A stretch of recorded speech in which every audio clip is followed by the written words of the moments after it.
Hello and welcome back to the Wishing You Well podcast. We're your hosts. I'm Amy Albero, founder of Revive Center for Wellness. And I'm Catherine Van Eyck. We're both licensed therapists and wellness enthusiasts. We know how overwhelming it can be to figure out how to navigate your wellness journey. So each episode, we hope to bring all of the pieces together to help you figure out what fits best for you. This week on Wishing You Well, we have a returning special guest, Revive CFO, Chris. Chris is back after an amazing episode where he talked about some key practices in financial wellness. But today we're going to be discussing with him the nuances of navigating finances when you're in a relationship, because that can get really, really confusing. We're collaborating with him a lot in this episode, as there's not a one-size-fits-all approach to managing finances with your spouse or your partner. Before I go any further, because I could really get into it here, we do have some announcements. Yes, lots of exciting things coming your way soon at Revive in the groups space. But, we wanted to share with you why we love groups so much. Groups are such a great starting point if you are thinking about therapy or if you're new to therapy, because they can really help you ease your way into the process and actually can be more affordable than doing individual therapy. But if you are in therapy, groups are a really nice complement to the work that you're doing with your therapist, because it's a more focused and discussion-based environment than a therapy session. But either way, we love groups so much because we value community at Revive. And when we have community, we feel so much less alone with what we're facing. And oftentimes when we're going through something difficult, we feel really isolated, and groups really help us with that. One of the great parts about our groups is that they're facilitated by some of our amazing therapists here at Revive. So they do them in person and virtually throughout the year. So far this year, we've had a stress reduction group for college students, an open group for moms, and there's so much more to come. So definitely stay tuned for more information about our upcoming groups, like one for senior citizens and another for empty nesters. But we'll have all of the details on that, on both of them, as soon as possible. Have you been watching Reactivity TV, which is our bonus weekly podcast that we release each week exclusively on our YouTube channel? If you're not, get to it, because odds are whatever trending show is out, we have been all over it with our therapist perspective. Every week, Catherine and I commentate on shows like The Bachelorette, which comes back this Monday. So we will have reactions to that first night in the mansion. Besides the Bachelor franchise, there's so much to watch and so much to react to, and we are always looking for suggestions on what show we should cover next. So let us know what show you'd like us to give our therapist reactions to by sending an email to wishingyouwell@revivecfw.com. Thank you all so much for being here. Thank you for listening, and thank you for following, rating, and reviewing. We do have a review today that we'd like to share. This one is from Des8228. They said, "Fantastic insights. Amy and Catherine are truly gifted at bringing real insight, understanding, and new perspectives to a variety of daily mental and emotional challenges. I highly recommend this podcast. Enjoy." Thank you, Des. That was so nice. Thank you so much. We really appreciate your feedback, and we truly love having the opportunity to talk about everything that we get to talk about and bringing you this great information. So please continue to give us these reviews. We really love to read them. We love to see what kinds of ratings you're giving us. It really helps us out. So thank you. All right, let's get into our episode. Living full and well life is put together, authentic. We feel it. Take care of ourselves. Okay, Chris, welcome back. We're so excited to have you back. And I'm sure the listeners are really happy to have you back, because your episode was one of the most listened to episodes of all of our podcasts. And it really speaks to how eager our listeners are to be financially well, learn more about finance. So thank you for being back. Oh, thank you for having me back. I appreciate it. And it's nice to hear that people found value in the first podcast. So hopefully we can, keep that rolling and bring them some additional good quality information. Yes. Yeah. Did you know already that you were one of the most listened to episodes? I did not. No, typically when I talk, people's eyes glaze over. So I just assume that that's, was going to happen with the podcast too. But no, I'm happy to hear that people liked it, enjoyed it, and have been listening to it. Cool. Yes. Well, if you haven't listened to Chris's debut episode of our podcast, we will make sure to reference it or link it in our show notes so you can take a listen. But in that first episode that he was on, he really broke down some financial advice myths that many of us have experienced and really gave us a great and quick and thorough education around finance. So go check that out if you haven't already. But we are here today because we notice as therapists and just as people that when we are working with people who are in a relationship, often the topic of finance comes up and it can get really complicated. And so we had thought it would be a great opportunity to invite you on and help us maybe understand a little bit better about how to guide our clients who are in relationships, or if our listeners are in a relationship and they're trying to figure this out for themselves, give some tools and insights that can help them feel more competent and more empowered as it relates to finances in their relationship. So why do you think it is, like from your perspective as like an economist, as someone with a financial background, why do you think it is so tricky or so complicated as it relates to finances and relationships?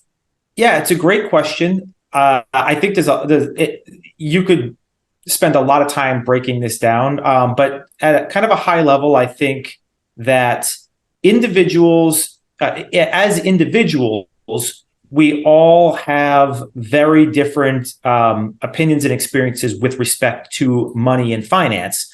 And oftentimes people are very bad at understanding and communicating their own experiences. We all carry that baggage with us, and we make a lot of assumptions about how other people should be perceiving money. And oftentimes in relationships, there's just not there.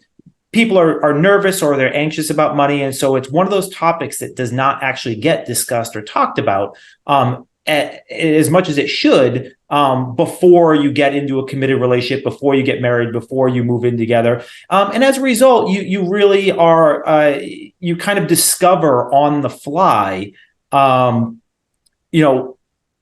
certain values about an individual and priorities about an individual that you didn't necessarily see ahead of time. And you experience them through their spending and financial habits.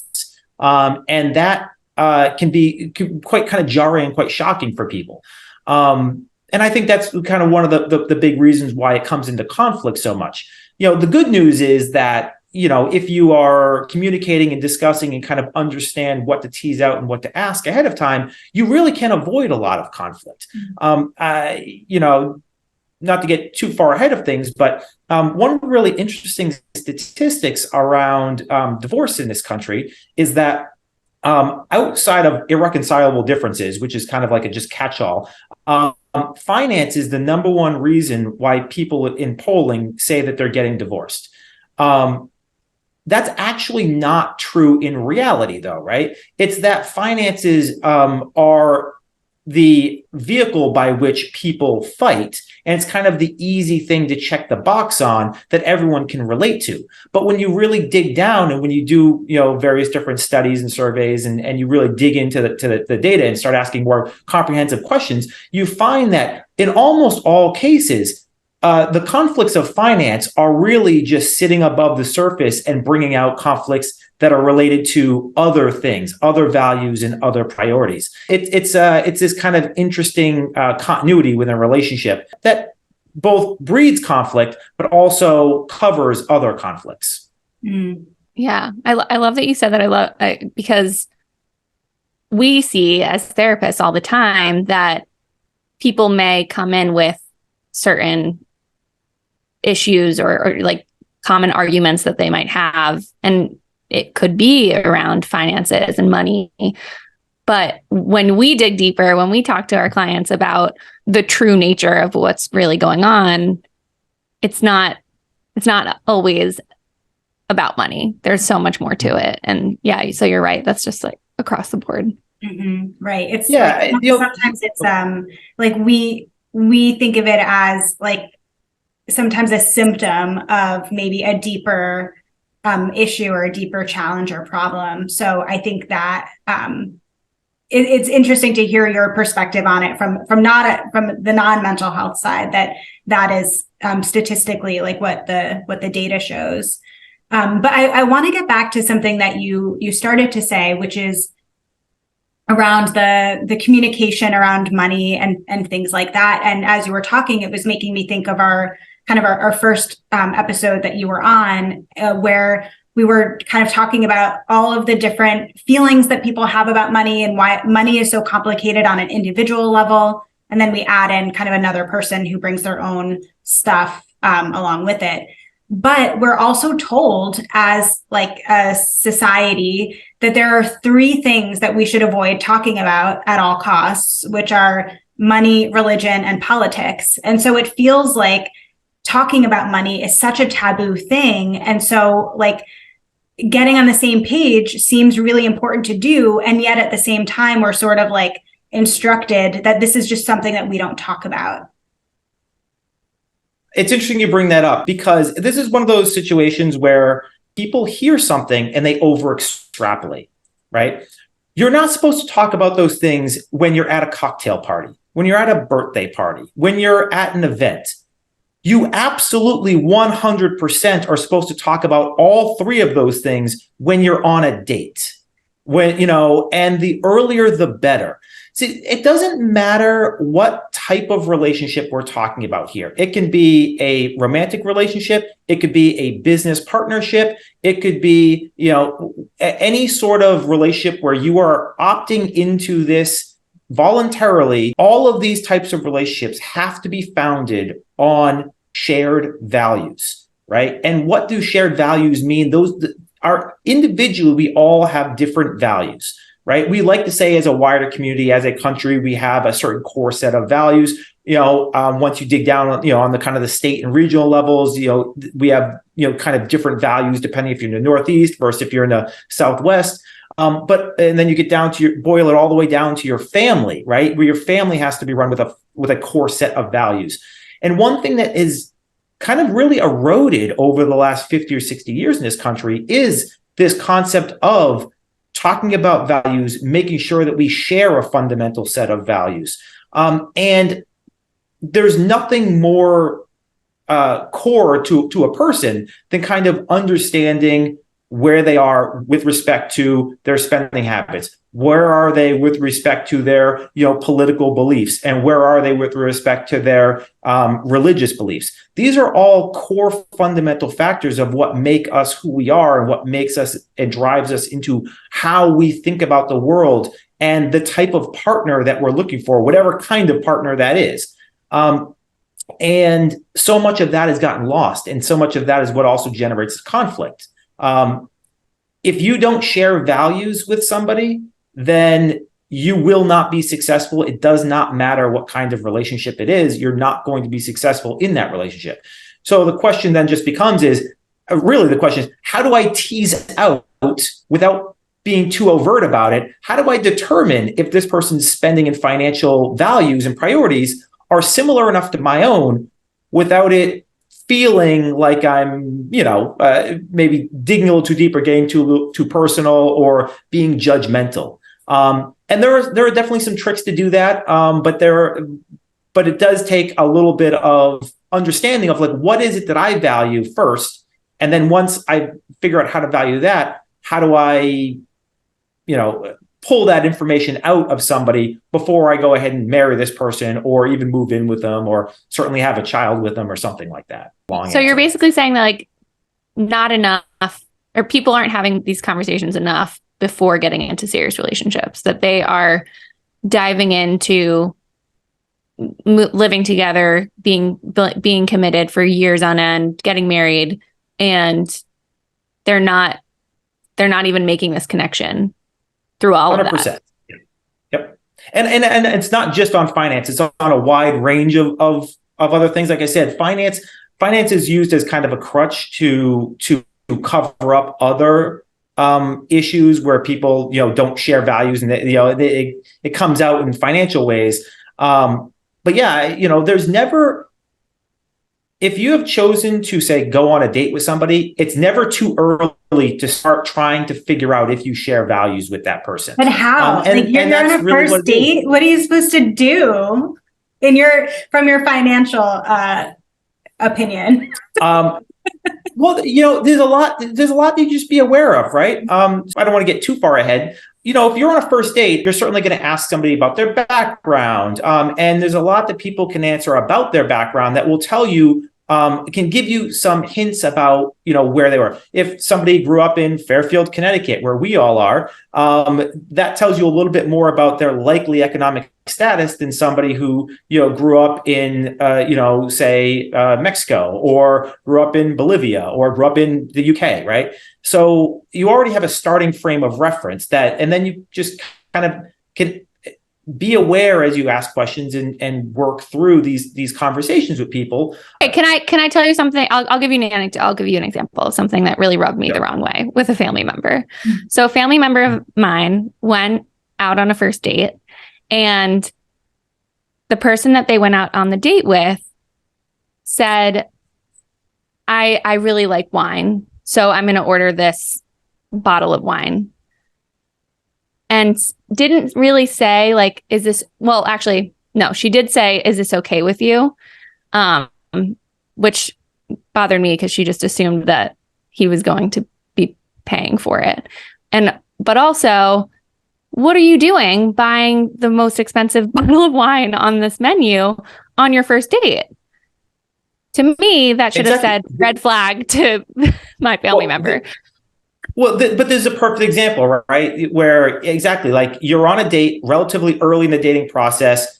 She has clearly stated to the individual she's on the date with, which, how she views money, and what her expectations are with respect to gender roles within the relationship.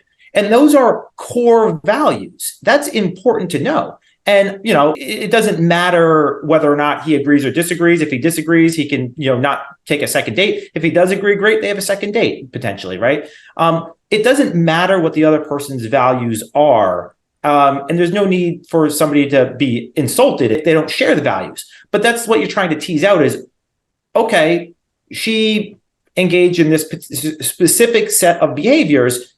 Does that align with what I'm looking for? And if the answer is yes, great. If the answer is no, then okay, that's kind of a concern that you need to kind of resolve and work through before you take more serious steps. But that's a great example, right? Nobody is inherently doing anything wrong in that scenario, right? Yeah, I mean, I think it is wise. Like, it's so funny as we're talking about this, I was thinking about, like, as therapists, like in the therapy room, we're thinking about, we're listening to, like, what is being said, like what is the words coming out of someone's mouth, but we're also observing other behaviors to help us really understand a person, and kind of like what makes them up, right? And it sounds like that's what these examples are pointing to, that we, like, in order to see if we have similar values, especially in a financial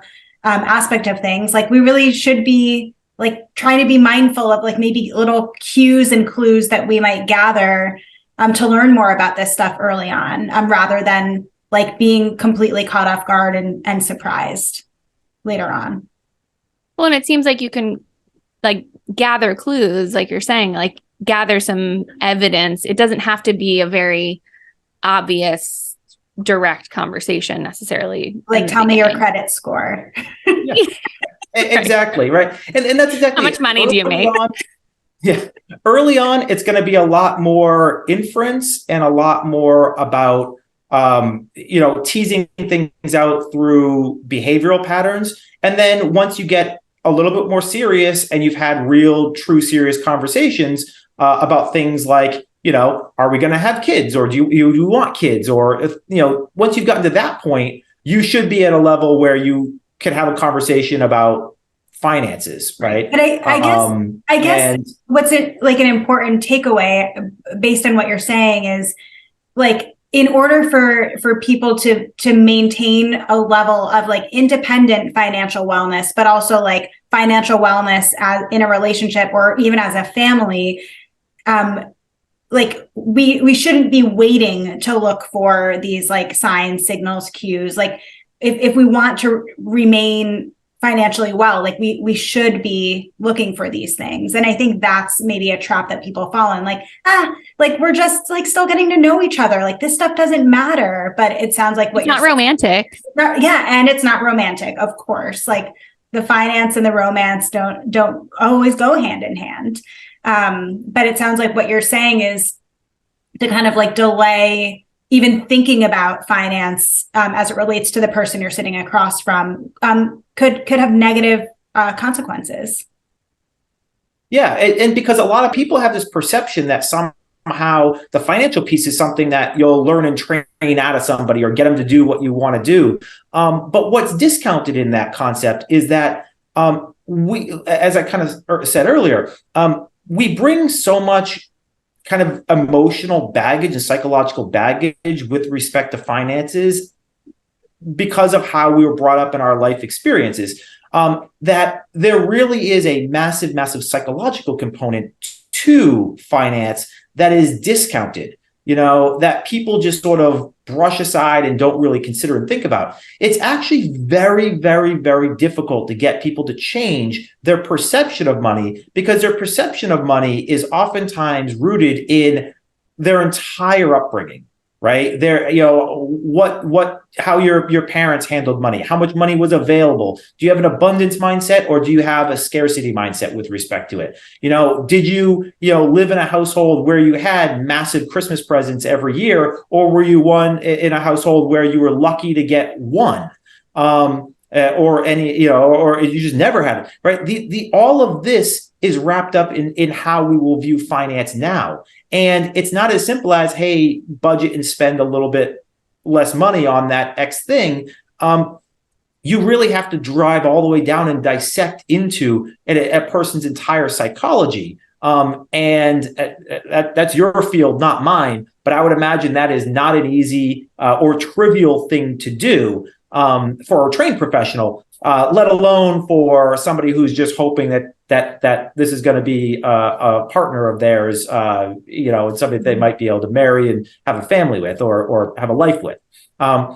So that's, I think, also another really important piece that people don't understand is that why the shared values, teasing them out early is so important, is because it's hard to change the core values of who somebody is. And you have to understand that the financial aspect is absolutely 100% a reflection on the core values of the individual. Let's fast forward a little bit. So say like we're past the initial dating stage and you're now in a committed relationship.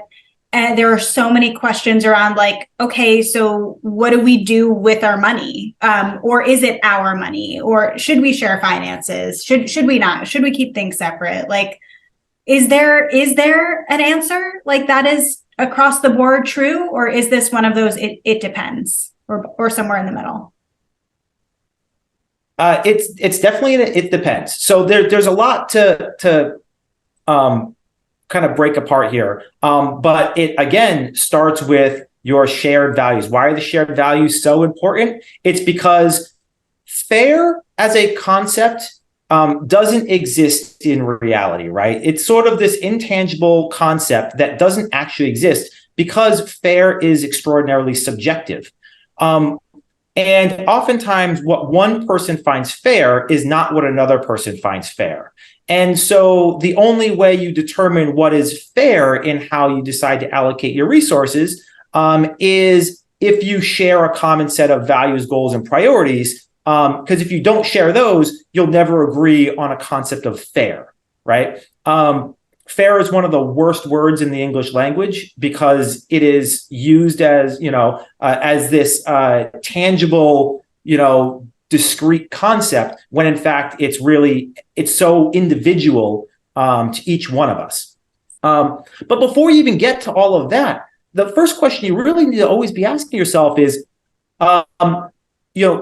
why do people combine finances in the first place? This is one of those things where people just do it because they're told, like, oh, you get in a committed relationship. This is just something you do. You get married, you have all joint everything. You put your both names on everything and you just do it.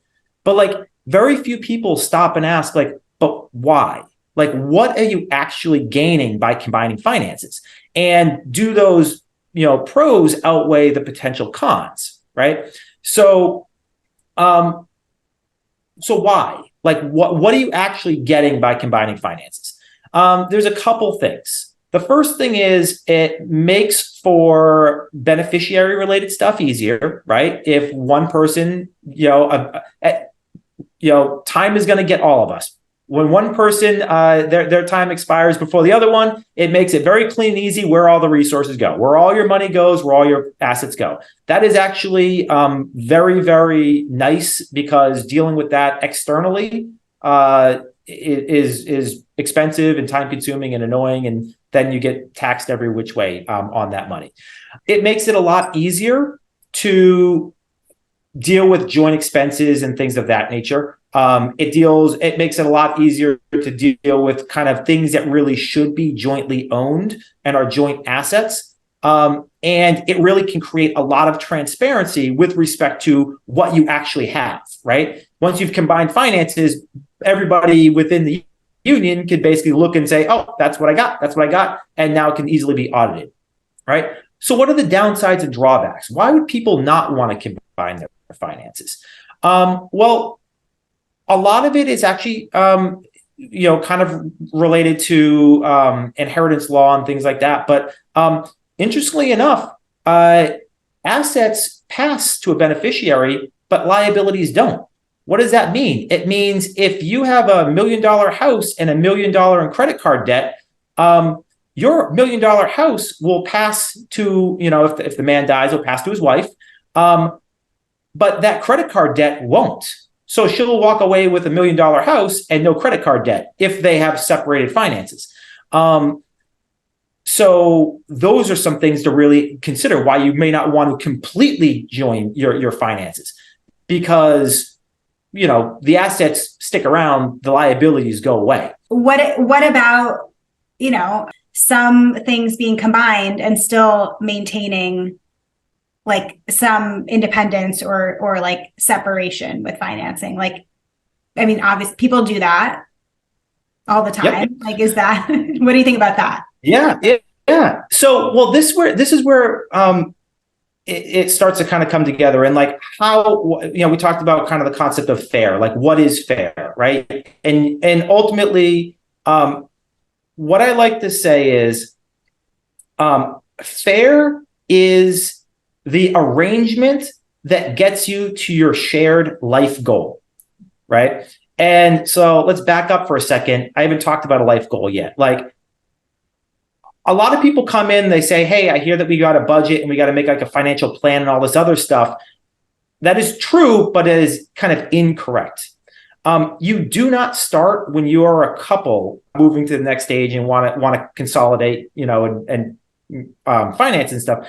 You don't actually start with a financial plan. You start with a life plan. And the life plan is, what kind of life do we want to live together? Right. And this comes back to understanding shared values. It's sometimes simple as, the kind of the required things. Where are we going to live? How do we want to have kids? How many kids do we want to have? Do we want to send those kids to private school? And those are all important things to kind of talk about and understand.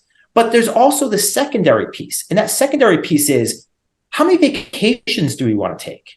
Where do we want those vacations to be? What kind of cars do we want to drive? Do we want to start a business at some point in the future? There's the practical utilitarian things that you need to talk about. But then there's also what is the life I want? Do I want to have a second home? Do I want to, be able to go and spend, $5,000 on collectibles every single, month or whatever?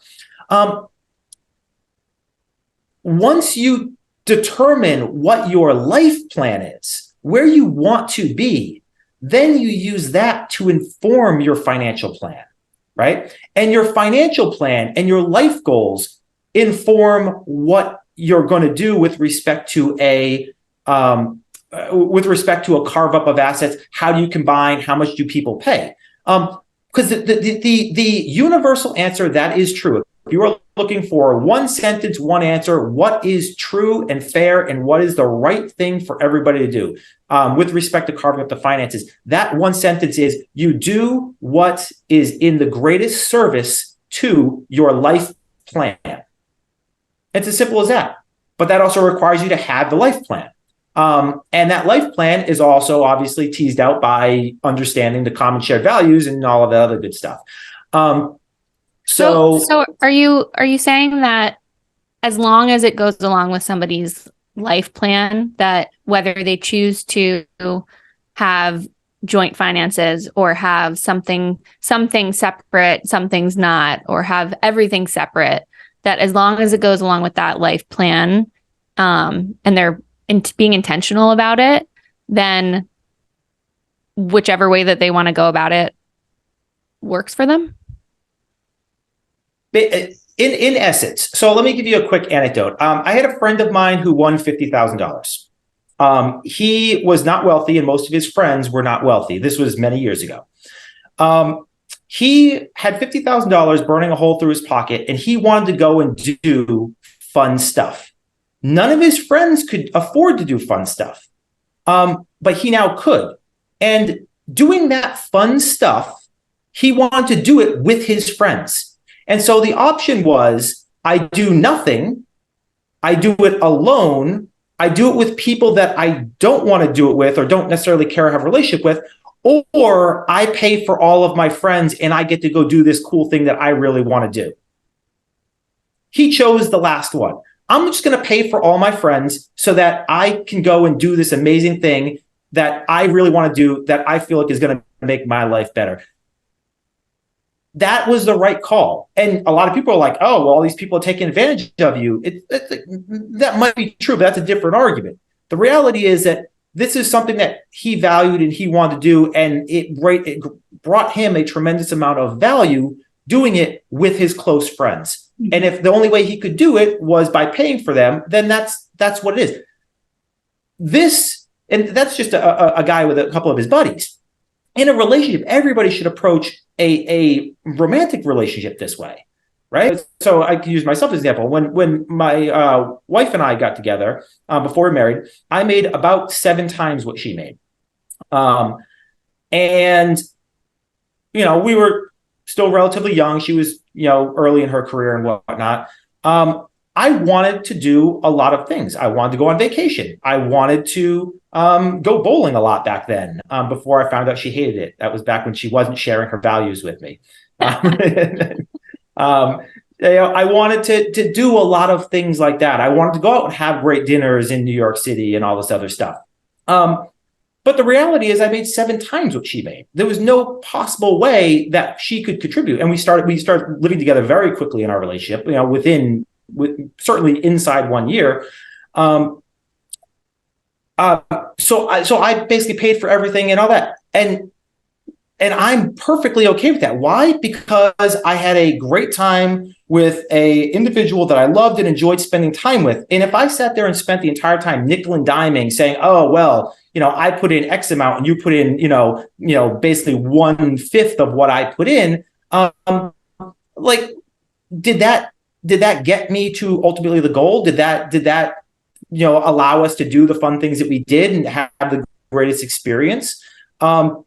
It's one thing if, one individual is purposely making choices that sets himself in a situation where they never have to carry any weight. That's a different argument. And that comes back to a value and, situation and priorities. But if both people are presumed coming into a relationship with good intentions, doing the best that they can, then your life plan and your financial plan and how you carve up the assets should really be reflective of what is the type of life we want to live and what carve up works in service the best to that life plan. In my relationship, we have things set up where we have shared combined finances, and then we have our separate accounts. And the reality is, like most couples, like we have core shared values, but we have a lot of shared interests, but we also enjoy different things. Like I do enjoy going shopping or like having a coffee and getting my nails done and all of that stuff.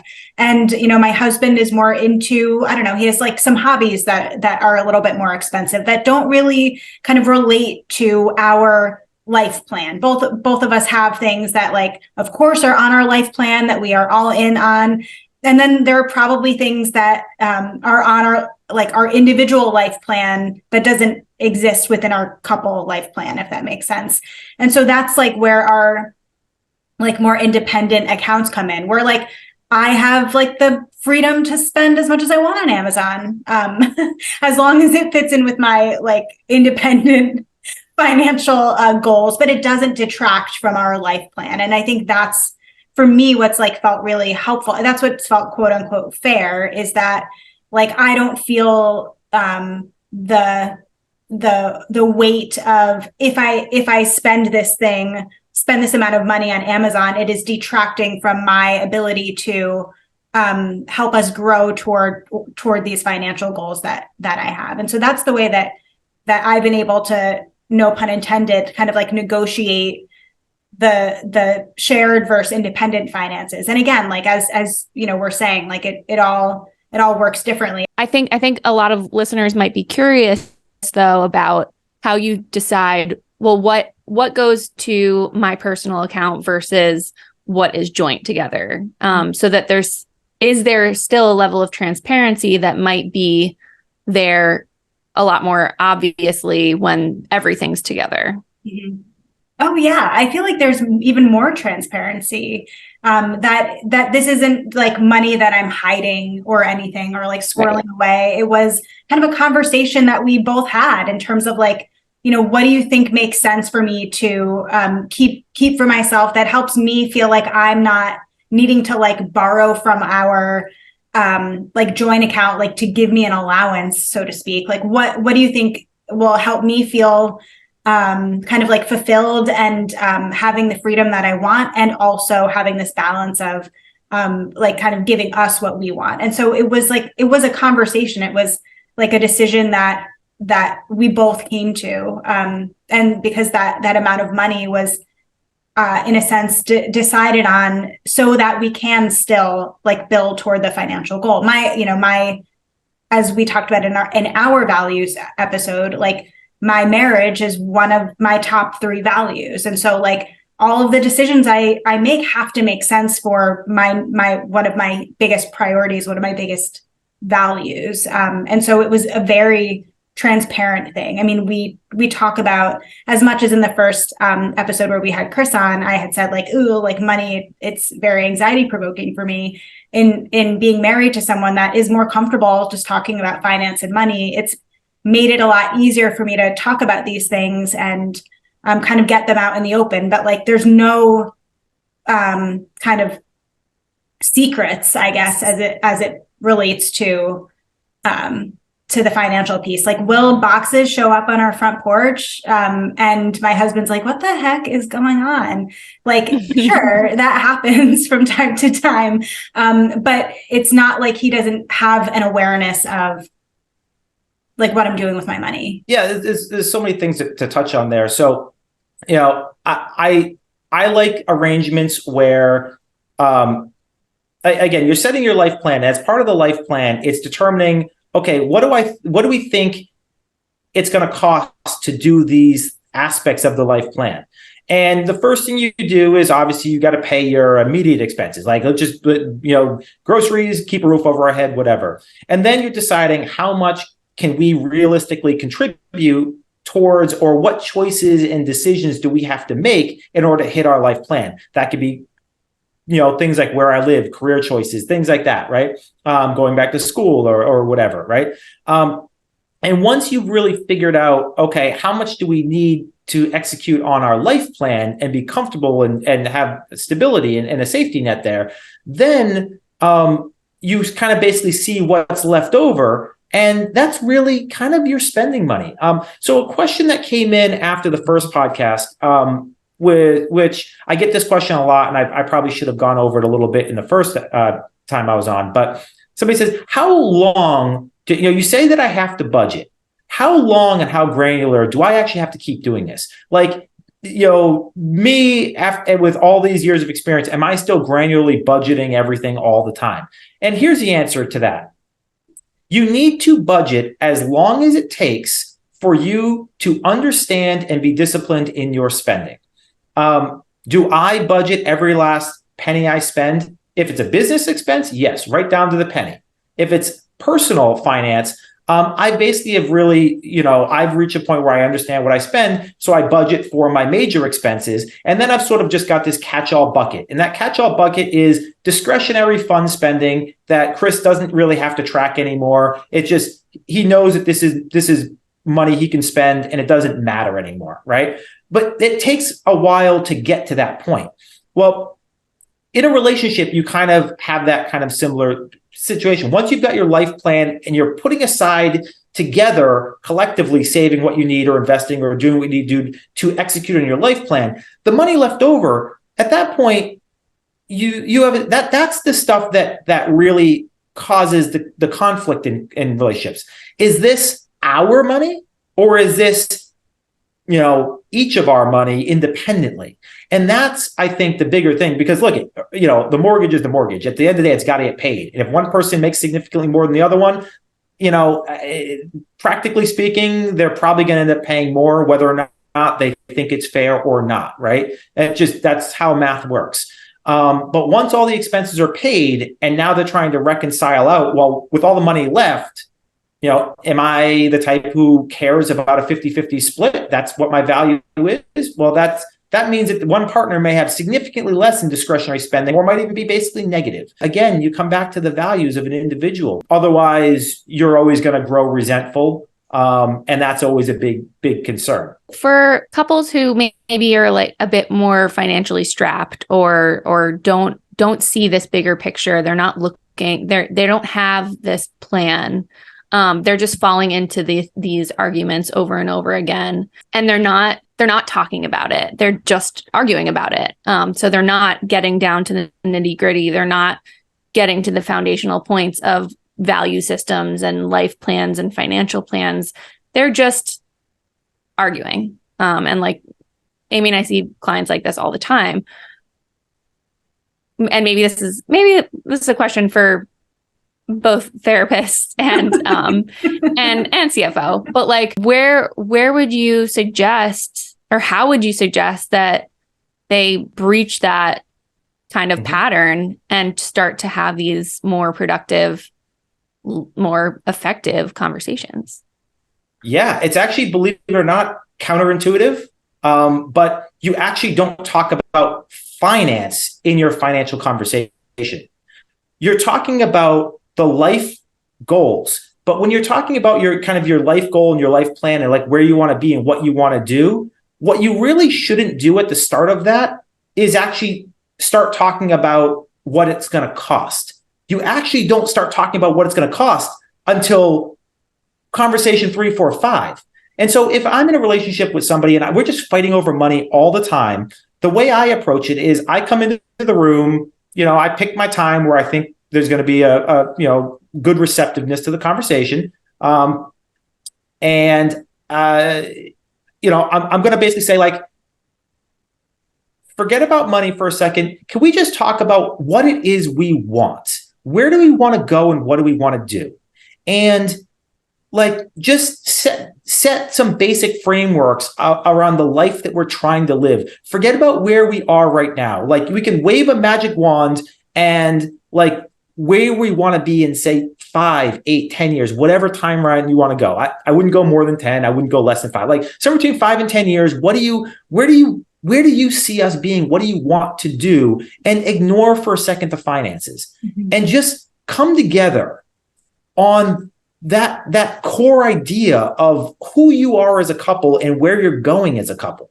And once you've had that conversation, once you now share a vision, once you now have grounded yourself in some common common goals and beliefs and structure, then you can gently start to, kind of step into the conversations about what do we got to do. Mm-hmm. And it's all about making small steps and small changes. This is what I talked about in the first podcast.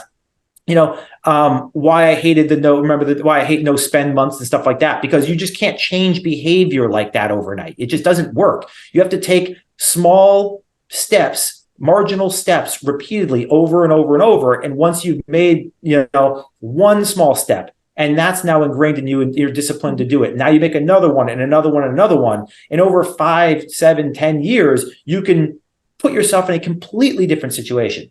It's so funny. Well, I had two thoughts as you were talking. One is that your answer to Catherine's question is actually really similar to what my answer was going to be. Is like if a couple is like feeling really stressed and arguing about money, kind of like take money off the table and like kind of figure out a way to get on the same page in terms of like let's dream together. Let's think about our life and get excited again. Because when we work with people who are in relationships and they've been fighting, sometimes they forget that they even like each other, or forget why they fell in love or whatever. And so I feel like getting people to a place where they can really kind of tap into that dream again, helps bring people together and communicate in a different way, from a place of somewhere that's not stressful. And I also like that you said kind of, let's first take the practicality out of it. To be dreaming, to be engaged in kind of joyfulness is so healing, especially when people are going through stressful time. And so I feel like that is a really helpful way to maybe de-escalate when there might be tension around this topic that keeps resurfacing. But as you're also saying, Chris, it also helps give a little bit of a direction, gives something, a goal that they can work on or work toward together. And so I like that a lot. And I was also thinking as you're talking in terms of understanding values and behaviors around money, and I'll ask your opinion on this, but what do you think about maybe a couple that might be a newer relationship, committed relationship, and they're still kind of, they haven't combined finances, that's not where they're at yet, but they're serious, right? Maybe they're planning a vacation together or something. What do you think about setting up a financial goal for them to have together, as a way to work on or work towards something together, and also learn about ways that the other kind of saves money, handles money, deals with maybe a financial stressor? What do you think about that? I just want to say, I love that you asked this question, because I have so many people in my personal life who might be dating and in serious relationships that come into this pretty often, whether it's dinners or vacations or something like that, where they don't necessarily know how to navigate it, or they just kind of do it on the fly sometimes. Mm-hmm. And then they end up Venmoing each other sometimes, and sometimes not, and sometimes just feeling it out. So I'm curious about this answer too. Mm-hmm. It's a great question. So I'm a huge fan of putting yourselves in relatively risk-free environments to gain new understanding and knowledge, right? This is a theme that I have, every time I come on here. It's all about the ascertaining of additional knowledge. And so you mentioned taking a trip, that's a perfect example, because it doesn't just tell you about finances, but it also tells you a lot about the individual in terms of, their anxiety with respect to travel, with respect to their ability to plan, their organization skills. It also helps you envision what your life together might look like as well. There's also a bit of a privileged aspect of this where not everybody can afford to take a trip. And a lot of people at dating age, that you're dating in your 20s, oftentimes, and how many, 20-year-olds can afford to take a 3 or 4 day trip? A lot of them can't. And so you do have to kind of think about the trip might be a little grandiose, but find things like that. Like maybe it's, hey, I want to just like throw a cool little party for my friends. I'd love if we hosted it together as something we do together, to kind of, make it, make people see us as a real legit couple, but it's going to be like a cool, fun party too. But it's going to cost money. Like, and maybe your partner's like, I don't care about a party. So you got to come up with something different, but you get the idea, right? It's this concept of find something that's financially attainable that requires a little bit of, planning and thought process, a little bit of savings, a little bit of organization, and use that to sort of tease out the behaviors. Well, to go to Catherine's question around like even maybe it's not like having one discrete expense, like a party or a trip to plan for, but like the day-to-day, like, going out on dates, or maybe you're going to a wedding together and like the gift for the wedding, like how to like, what kinds of conversations should people be having? Like Catherine was saying, like sometimes like this happens a lot. I hear about this in my personal life and professional life where like people are sending Venmo requests for like, okay, we went out to dinner, it was $50, like, Venmo request for 25. Like, is that like, do you have a suggestion about like a better way to do this? Like if you're in a relationship, like a better way to figure this stuff out? Because these ways kind of seem a little passive, I think. I don't know if it feels that way to you, Catherine. It seems like there's like this rule, this unspoken rule. And obviously we're talking a lot about talking about it and how important it is to have these kinds of conversations and be upfront about it. Especially in these scenarios where you're in a more serious relationship, that these could actually be really helpful conversations you can start having now for those bigger, more lifelong kinds of conversations. So if these are honestly like perfect opportunities to start having them. Mm-hmm. Yeah, let's take the wedding as an example, because I think this is a really interesting example. To kind of touch on again the values and how you handle these things. So I'm very traditional with respect to relationships. Whereas if I'm going out on a date, I'm expecting to pay, and I feel like I want to pay. I feel like I'm doing the proper respectful thing. That being said, if I'm dating somebody and their friend is getting married, especially if it's somebody that I don't know and they invite me to a wedding, my immediate expectation is, oh no, this is your thing. I'm not buying the gift or doing anything like that. This is your thing. I'm your guest. And this is like a really kind of interesting little nuance where, while that's kind of the traditional thing, I think most people with more traditional values would say, yeah, of course, whoever is the inviter is paying, in the majority of times, right? But I do think that there is a conversation to be had around that, right? Like, if you are an individual who's like, yeah, you know what, I want to do this thing and I really can't afford it. It's okay to say that to somebody, and not just sort of like Venmo them out of the blue. Like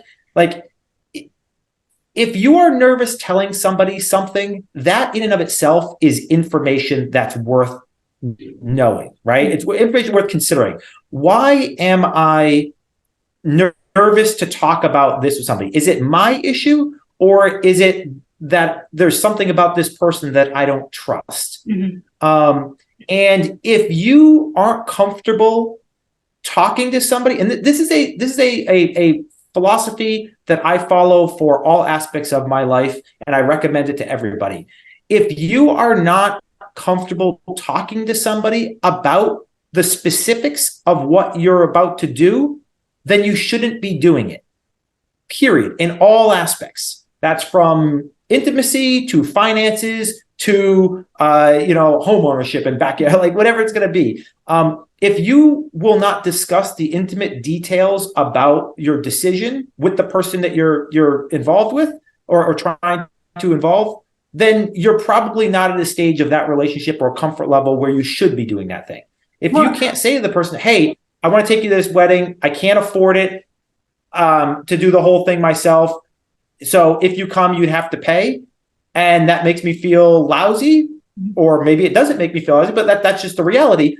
If you're not comfortable saying that to somebody, then you're not at the point where you should be asking that person to go to the wedding. Well, I was thinking about, as you're saying this, I was thinking about, again, like going back to this question, because I guess I keep harping on it because it's such a common question, like who should be paying for dates, right? And like, if I'm a woman I'm in a heterosexual relationship early on dating, and I'm like having this question of like, oh, should I be paying? Who should be paying? Like, try to like take the should out of it and think to yourself, like, what do I want? Like, what feels comfortable for me? Maybe I'm someone who wants things to be 50-50 and I want to split every other date we swap. Or maybe I'm someone that's like, no, I believe that the man in the relationship should pick up the check at all times. Like, to really think about like what it is that I want or I expect in a relationship and get comfortable with that. Because you'll start to notice when those values might not line up with who you're dating. And also, as Chris is saying, like kind of be okay with owning that as a value, owning that as a standard. There's a comedian that I love who also gives a lot of dating advice, Jared Freed. He has a wonderful TEDx talk called Who Should Pay for the First Date? And it is really good. I mean, it's funny, light, but also like hits on some really great insights around kind of a lot of what Chris is saying in terms of like, like being aware of and owning what our value and what our standard is as a leading force in dating, especially as it relates to money and dates. So definitely recommend checking that out. But I think that's a place to start, because I think some of these questions around what should we do with money is like, you're not thinking about what I want and what I need as it relates to me in my values and my goals as a person and as it relates to finance. Yeah, the worst thing that you can do, especially early in a relationship, is be dishonest. Mm-hmm. And whether it's malicious or not, debating about whether or not, oh, should I pay? Should I not pay? Should I offer to pay? Should I offer to pay but hope he says no, or whatever? That at the end of the day, just like I'm advising you to tease out the behaviors of this individual, this whole thing falls apart if people aren't being honest, right? And so you also in kind need to be honest. And part of that honesty is in having enough self-awareness to know what is my standard, what do I value, what do I want, and let me be honest about that. And if I'm honest about that, I'm going to assume that the other person is also being honest, because we're here hopefully for we're here ultimately for the same reason, to try and figure out if we're a match, right? And so, yes, we're putting our best foot forward, but that also doesn't mean compromising our values or our standards at the same time. And so being honest about that, as Amy was pointing out, is so important. Mm-hmm. Totally taking a left turn here. Wanted to get to another question for you about how to deal with when one or maybe both people in a relationship enter the relationship with debt. Like, what happens with that? Like, any suggestions, recommendations, things to think about with that? Yeah, and not just debt, but assets, right? Anything. When the two people coming in are not on equal financial footings, poses all kinds of really interesting things. Again, I'm going to hit it on it again and again and again. It all comes back down to your personal values and what you individually and collectively have determined what's fair.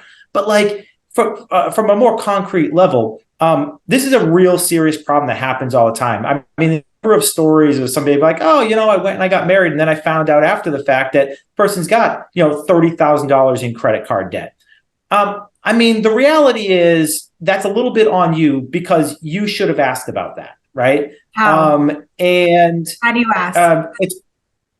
What's that? How do you ask? How do you ask about debt? I mean, when you're getting to the point where you're going to combine finances, again, don't do anything that you wouldn't already discuss the intimate details about with the person. If you're not willing to discuss and just say flat out, like, hey, can you please provide me with all of your bank statements? Like, and I'm being serious. If you are not comfortable saying, hey, we're about to move in together, open bank accounts together, and buy a house together, before we do all that, would you please provide me with literally your credit report and all of your bank statements? Now, I'm not saying you should do that, but I'm saying if you are uncomfortable doing that, then you probably shouldn't be actually proceeding to where you're proceeding. I want to eventually own a house, and I'd like to own that house with you. But that house also, there's things like debt to income ratios and stuff like that we need to start considering. So can you give me an overview of what your current debt situation is? Because obviously, if we're going to plan for this, but again, it all comes back down to the financial plan, right? Or the life plan. I'm sorry. If you're talking about the life plan, you're already saying where you want to go. You already know. And then you start talking about the financial plan. And as part of the financial plan, you have to be asking these types of questions. And there's nothing wrong once you reach that point to just come right out and say, hey, what is your debt situation right now?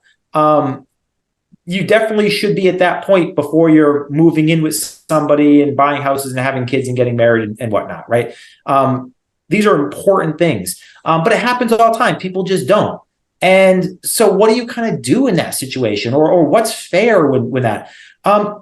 Again, what's in service to your greater life goal? The way that my wife and I have basically chosen to whack things up is her debt is her debt, my debt is my debt. We factor that into our monthly payments and what we have to pay.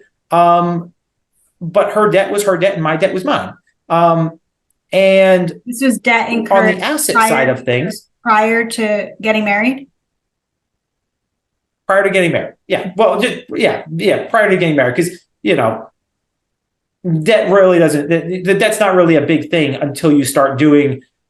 We got married, then we bought a house. Mm-hmm. Whatever event locks you into a mutual contract, a long-term mutual financial contract. First, you do it before that one, whether that's a child, buying a house, or getting married or whatever. Those would kind of be the big three. But yeah, that's how we chose it. But there's also nothing wrong with if it serves your life goals. If you want to buy a house and you're looking at your combined debt to income ratios and you're realizing that with all this debt on the books, you will not be able to buy a house. Then guess what? It just makes sense for the partner with no debt or little debt to help pay off the partner with a lot of debt. Because again, your goal is to buy a house. And for most people, buying a house is going to be one of the best returning assets that they're ever going to own for a lot of people. Not for everybody, but and a lot of people want to own that house. And the sooner you own that house, the better off you are financially, overwhelmingly, just from various different economic studies. So the faster you get yourself into a house, the better off most couples will end up being. And so if you can buy the house without one party paying off the other party's debt, then okay, then maybe that's a consideration. But if you can't buy the house and that's a goal, then you really should consider that fair doesn't really matter. It's what's in service to your long-term goal. That there's no right answer here. It's what do you want? What do you value? And sometimes it's just a matter of like, look, I don't care. My, psychology basically says that I will not pay the debts of somebody else, period, end of sentence. That is okay. That doesn't make you wrong. That doesn't make you mean. That doesn't make you uncaring. But that's also something that your partner should know about ahead of time. Mm-hmm. And obviously that is going to frame out potentially how you arrange your finances later on in life. And as you get more serious, and what does that mean in all these other scenarios downstream? So those are important. On the flip side, the assets, same problem, just from the different angle, right? When my wife and I got married, I came into the relationship with some commercial real estate. We made the decision that whatever we entered the relationship with was ours, untouchable by the other party, no matter whatever happened. And what we jointly, collectively owned started the moment we got married. And that was it. And that worked for both of us. And I mean, we both thought that was more than fair. Now, it's possible that she could have said, I don't think that's fair. I'm gonna take all these rides back and forth. I'm gonna help you go collect rents in these rental properties. I'm gonna help you, if you need to go and paint the wall, I'm gonna go help you paint the wall. And so I think that I should have some ownership stake. That is a perfectly legitimate and fair thing. But those are conversations you should be having up front. And okay, well, what does that mean? What does that mean in terms of a breakout? But you have to have these conversations. And does that mean 50% ownership? Does that mean 25? Does that mean 10? I guess it depends on a lot of factors. But you really have to come together and have that conversation ahead of time. And that actually leads into none of this sounds super romantic as well. Sexy. So I'm gonna push back on that a little bit. I disagree. There's nothing more romantic than achieving a life goal with the person that you've chosen to spend your life together with. There's nothing more romantic than the parent who just sent their third kid off to college and they now have the house to themselves after 18 years or 20 years, right? There's nothing more romantic than taking that second vacation, to Hawaii or to Italy because you've had these conversations, you've done what you want to do. The romance in finance comes on the back end. It is the reward for great decision making. Those big moments of accomplishment that you make as a couple will be far more romantic and will far outweigh, all the little romantic things you could do, that didn't take as much effort or time, right? And it all starts with these conversations, shared values, and understanding. I think you just tied up everything really, really well there. And I think it's a wonderful place for us to wrap up this financial conversation around relationships. But of course, because you've been here before, we do have one more question to ask you, and that's about self-care. So you can order an appetizer, a main course, a dessert, or a 3-course meal, or more than one, whatever your stomach is telling you today. Whatever you're craving. Yeah. So in the vein of finance, I'm going to be a little bit greedy here. All right. So most people don't realize this, but I've actually been working on a pretty big project that has basically 3 milestone deliverables. And I've been working, when I say 1 to 2 hours every single day, I'm not exaggerating, for the last 9 months on the second deliverable for this. It's eaten up pretty much all of my free time. I haven't read a book in basically a year. I haven't really engaged in any of my hobbies in almost 2 years. And I am delivering the second deliverable for this project on Thursday. And I'm really excited because it's going to give me some breathing room. And I'm going to finally have a few months off before I have to start the third deliverable, where I will be able to actually slow down for a second. And there's so much I've already planned my 2-month span here. I've already, Way of Kings is a book series by Brandon Sanderson, an amazing author. I've been dying to read this book for years, or the book series. So I'm going to read that. I'm going to go off, and one of my hobbies is strategic collectible card games. And I've got multiple weeks planned to go and play that during the 2-month break I'm going to have. And there's actually it's a work project for Revive, building this thing, but I'm like really excited and passionate about building this thing. And yes, it's a work project, but I'm like so excited to build it. And this is going to finally give me 2 months where I can just kind of solely work on that. And so that's really, we're recording this on Friday. So I got 6 more days where it's going to basically be 2 to 3 hours every day, finalizing this deliverable. Thursday, I delivered at noon. I get on a flight at 5 o'clock to Miami. I'm going to spend 3-4 days in Miami, and then I'm going to come home and I'm going to hopefully have a tan and have like half of the first book of the series done. And then it's just going to be some 2 months of hopefully Chris time. Screw a 3-course meal. This is like a 6-course, 10-course meal. I know. Yeah, this Like is full chef's movies. tasting menu. Yeah. Yeah. So that's where I'm at. That's what I'm looking forward to. It's going to be a nice mental break after a long run of, when I say 400 hours is probably light on how much I've worked on this. So I'm pretty excited to finally get a break. Yes. So nice. You deserve I love it. Yeah. How about you, Amy? Well, mine actually involves Miami too, but in a different way. So as the listeners know, I have been working with a dietitian for, I guess, a couple of months now, and it's been so helpful. And one of the things that I had been kind of talking to her about is, with all of this travel back and forth, I'm going back and forth to Miami at least once a month, sometimes twice a month.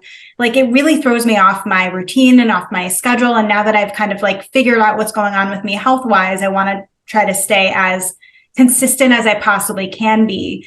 And so we've been talking a lot about something that we also talked about on this podcast, which is taking care of future Amy and like being proactive and thinking about how to like still feel well, even in the midst of like a lot of transitions. And so one thing that I'm doing is this weekend, I'm going to make sure that I go to the grocery store. I'm going to Miami on Wednesday. And so I'm going to the grocery store and making sure that I like stock my freezer with like good, like frozen, like veggies and fruit for smoothies, or like Trader Joe's has these great turkey burgers. So like making sure that when I come back the following week and it's like in the middle of the day and I haven't had a chance to go grocery shopping, that there's like food for me to eat that like makes me feel good. And similar in Miami, I've already kind of done that. So when I get there on Wednesday, I'm not like so hungry and there's nothing going on. So I've like tried to like set my future self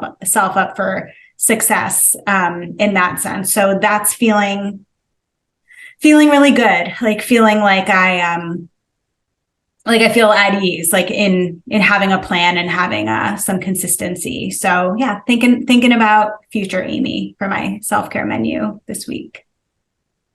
That's so nice. I'm so glad you're like figuring it out. I mean, you've had so many of these back and forths, and now you're doing what feels good for you for later. Yeah. So we'll see. I'll let you know how it goes. But yeah, that's what because I was thinking that like usually what happens is I'll get either to Miami or get back home and there's like nothing like for me to eat. So I'm like trying to scrape together a meal, which is like the worst thing to do when you're so hungry. So anyway, what about you? What's on your menu, Catherine? I would say there's like 2 things. One is we were actually talking about this the other day when we were recording a different episode. But I have a really busy weekend, and everything I'm doing this weekend is really fun and I'm really excited, but it's a lot. So I just am trying to be mindful of when I'm going to be by myself, when I'm going to have time for myself. And just trying to fit that in, tonight, tomorrow, Sunday, so that I can still feel like I got a recharge over the weekend, because it can sometimes feel like you don't get that when your weekend's just like packed with things. So there's that. And then the other one, I heard something about a sandwich. Yes. Oh, you heard about the sandwich, did you? I I heard, I didn't hear about the sandwich. I heard something involving a sandwich is important. That's all I know. Catherine, I wanted to ask a self-care update for you. When we recorded last, you were telling me all about this sandwich that you've been craving since February. And like, you couldn't have it, but you rearranged your schedule so that you can have it. So tell us, did you have it? How was it? Everything you remembered, like, please indulge us with this sandwich update. I had all my sandwich dreams come true. What kind of sandwich is this? Okay, first of all, it's a wrap. It is this yellowfin tuna salad wrap with avocado and cheddar cheese and lettuce, sprouts. I think that's it. And it's packed. Like, it's called a Montauk Monster because they like pack it with the yellowfin tuna, and it's like delicious. Probably because they're just catching it somewhere nearby. I don't know if they actually do, but it makes it seem like they are. But Catherine, I'm so happy for you. So happy your sandwich / wrap dreams came true. It was perfect. First wrap of the summer. Yeah. First of many more. And wraps are objectively better than sandwiches. Disagree. But I'd agree, because you get like more stuff, less bread. Unless the bread is really the key. The worst part of every sandwich is the bread. Unless the bread is really, really where good. I just wrap it in meat. Well, that'll be that could be a podcast for a different day, because I am here to defend bread at all costs. But anyway, Chris, thanks for being here, for coming back. I'm sure we'll have you back. I've still got a bunch of questions, and I know our listeners will too, but thank you for being here. Everyone, stay tuned for more from Chris, whether it's on this podcast or with follow-ups on our website and our blog, on our social media page. So make sure you are staying tuned for more from Chris. And thank you. Thanks for being here. If you've made it this far, we thank you for listening, for following along on Spotify and Apple Podcasts, for giving us those ratings and reviews. Again, this was a lengthy episode, and there was so much info in it. So if it resonated with you, give us a rating, give us a review, or if you think it could be helpful to someone, make sure you are sharing it with a friend. You can also check out our YouTube channel, Revive Center for Wellness, which is where we have our other mini little bonus podcast, Reactivity TV, up every week. And we have tons of other content from our dietitian, from other providers, just general good wellness content up on our YouTube channel. Also follow us on Instagram at Revive CFW. You can follow Catherine at Catherine Van Eyck, me at Amy Albero LCSW. Check out our website, revivecfw.com, and send us those emails to wishingyouwell@revivecfw.com. But until next time, we are wishing you well.